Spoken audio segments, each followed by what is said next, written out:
Hi viewers, welcome to our channel. ప్రస్తుతం మనతో పాటు దాము బాలాజీ గారు సీనియర్ జర్నలిస్ట్ ఉన్నారు. వారితో ఒకసారి మాట్లాడదాం. నమస్కారం sir. High court judge Yashwant Varma ఇంట్లో మొన్న మనీ దొరికింది కదా సార్, దేశవ్యాప్తంగా కూడా సంచలనం సృష్టించింది. అయితే ఇప్పుడు ఇందులో ఒక న్యూస్ బయటకు వచ్చింది. ఒక అమ్మాయి పోలీసుల్ని మిస్లీడ్ చేయించి ఆ స్టోర్ రూమ్ దగ్గర తీసుకెళ్ళింది అని చెప్పేసి ఒక వార్త వెలుగులోకి వచ్చింది సార్. మరి ఆ అమ్మాయి ఏమన్నా ఇరికించే ప్రయత్నం ఏమన్నా చేసిందా అన్న కోణంలో కూడా చాలా మంది మాట్లాడుతున్నారు. ఏదేమైనా ఎంక్వైరీ అయితే జరుగుతుంది. మరి ఆ మిస్టీరియస్ ఉమెన్ ఎవరు, ఇరికించే ప్రయత్నం ఏమన్నా చేశారా అని చెప్పేసి కూడా డౌట్లు రైజ్ అవుతున్నాయి సార్. మరి ఏం జరిగింది దీనికి సంబంధించి? జస్టిస్ యశ్వంత్ వర్మ నోట్ల కట్టల కేసు మళ్ళీ మలుపులు తిరుగుతూనే ఉంది. ఇప్పుడు కొత్తగా కొన్ని విషయాలు బయటకు వచ్చాయి, అవి మాట్లాడుకుందాం. ముందుగా మిస్టీరియస్ ఉమెన్ గురించి మాట్లాడే ముందు నేను జస్ట్ బ్రీఫ్గా చెప్తాను. ఇది 14వ తేదీ, మార్చి 14వ తేదీ హోలీ రోజున నైట్ 11 ఆ ప్రాంతంలో కంట్రోల్ రూమ్కి కాల్ వచ్చింది.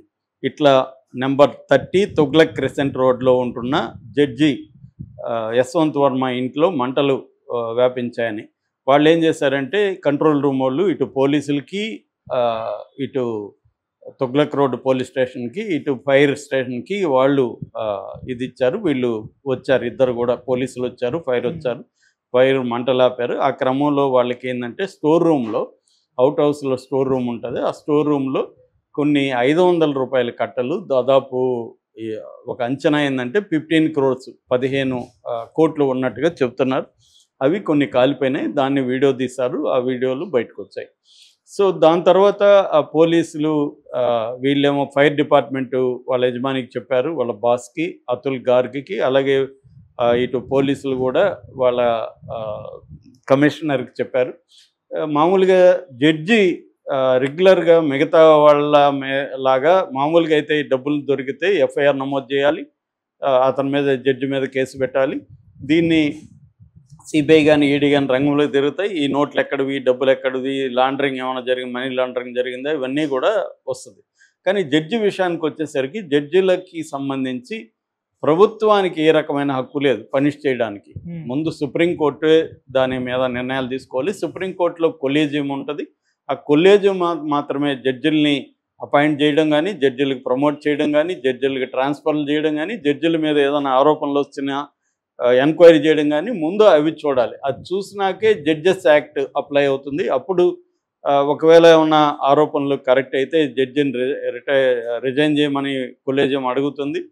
ఆ జడ్జి ఆరోపణలు ఎదుర్కొంటున్న జడ్జి, నేను ఎందుకు చేయాలి, నా మీద ఆరోపణలు ప్రూవ్ కాలేదు కదా అని కానీ ఏమన్నా ఎదురు తిరిగితే అప్పుడు సెంట్రల్ గవర్నమెంట్కి యాక్ట్ కింద నిర్ణయం తీసుకోండి అనేది అప్పుడు సెంట్రల్ గవర్నమెంట్కి చెప్తుంది. సెంట్రల్ గవర్నమెంట్ ఆయన మీద అప్పుడు కూడా అరెస్టులు చేయడం అవన్నీ సుప్రీంకోర్టు అనుమతి లేకుండా ఎఫ్ఐఆర్ కూడా ఏ పోలీస్ స్టేషన్లో నమోదు కాదు. ఏ జడ్జి మీద ఎఫ్ఐఆర్ నమోదు చేయాలన్నా సుప్రీంకోర్టు పర్మిషన్ ఉండాలి. అది మన కాన్స్టిట్యూషన్లో ఉంది. సో ఈ యాంగిల్ ఏమైందంటే, ఈ Delhi police commissioner Delhi high court judge justice ఉపాధ్యాయ, దేవేంద్ర కుమార్ ఉపాధ్యాయకి ఇన్ఫామ్ చేశాడు. ఆయన బయట ఉన్నాడు. ఈ జడ్జి కూడా, యశ్వంత్ వర్మ జడ్జి కూడా అప్పుడు ఈ మంటలు వ్యాపించినప్పుడు ఇంట్లో లేదు. ఆయన భార్య భోపాల్లో ఉన్నారు. ఒక శాంక్చురీ చూడడానికి వాళ్ళ కూతురు, వాళ్ళ బంధువులు, పని మనుషులు వాళ్ళు ఇంట్లో ఉన్నారు. ఇది జరిగింది. దాని తర్వాత ఈ ఉపాధ్యాయ చీఫ్ జస్టిస్కి కమిషనర్ చెప్పగానే కమిషనర్ ఏం చేశాడంటే, ఈ ఉపాధ్యాయ ఏం చేశాడంటే సుప్రీంకోర్టు జడ్జికి, చీఫ్ జస్టిస్ కన్నాకి ఇన్ఫామ్ చేశారు.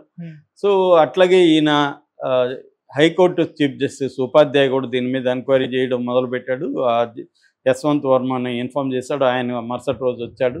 సో దీని మీద విచారణ జరుగుతుంది. ఈ లోపల కొలీజియం సమావేశమైంది. కొలీజియం సమావేశమయ్యి రెండు నిర్ణయాలు తీసుకున్నారు. ఒకటేమో ఈయన్ని అలహాబాద్ హైకోర్టు, పేరెంటల్ కోర్టు అంటారు, అక్కడి నుంచి ఈయన వచ్చాడు, మళ్ళీ అక్కడికి ట్రాన్స్ఫర్ చేశారు. రెండవదేమో 3 జడ్జెస్తో కూడిన ఒక కమిటీని విచారణకి ఆదేశించారు.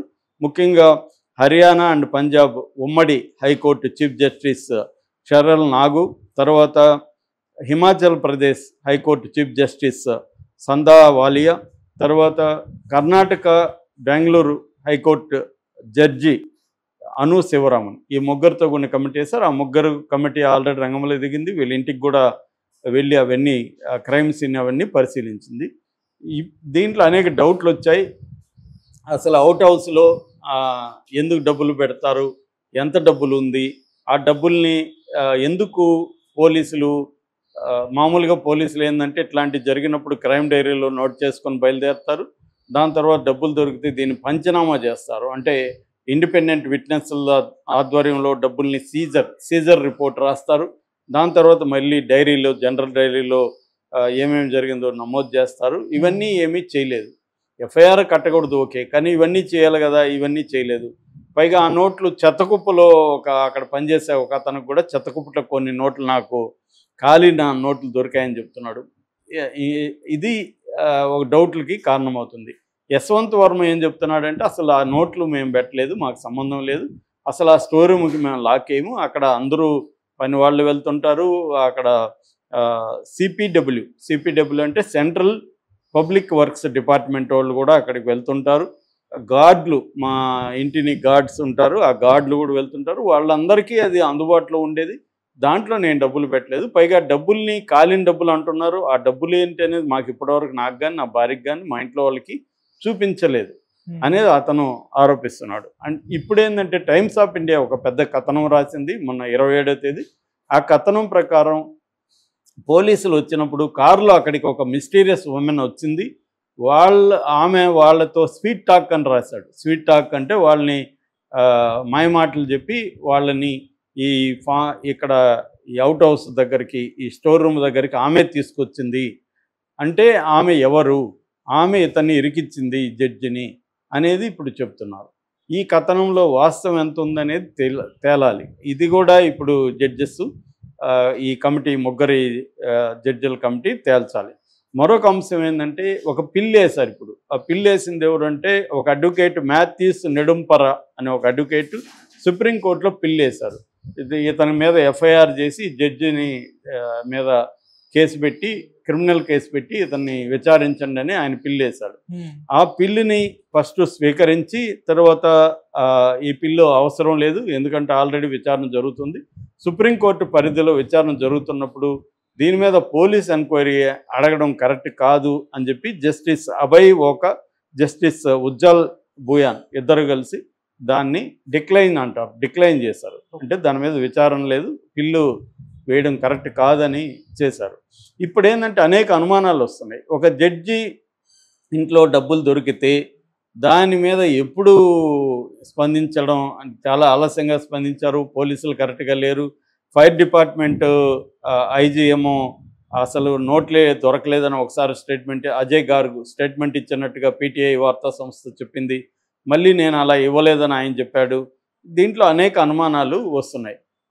ఒకప్పుడేమో జస్టిస్ కర్ణన్ ఎగ్జాంపుల్ కూడా చెప్తున్నారు. జస్టిస్ కర్ణన్ తమిళనాడు సంబంధించిన దళిత జడ్జి, హైకోర్టు జడ్జి, ఆయన 2017లో 20 మంది సుప్రీంకోర్టు, హైకోర్టు, సిట్టింగ్ జడ్జిలు, రిటైర్డ్ జడ్జిల మీద 20 మంది మీద ఆయన కరప్షన్ ఛార్జెస్ ఆయన